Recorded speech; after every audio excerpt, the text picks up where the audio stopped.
ಗಂಟನು ಹೊತ್ತು ಯಾತ್ರೆಗೆ ಬಂದೆ ಕಲ್ಲು ಮುಳ್ಳು ಹೂವಿನ ಹಾದಿ ಸ್ವಾಮಿಯೇ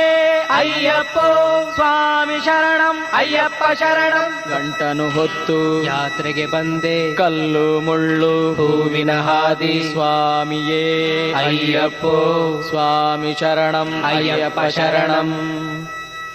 ಗಂಟನು ಹೊತ್ತು ಯಾತ್ರೆಗೆ ಬಂದೆ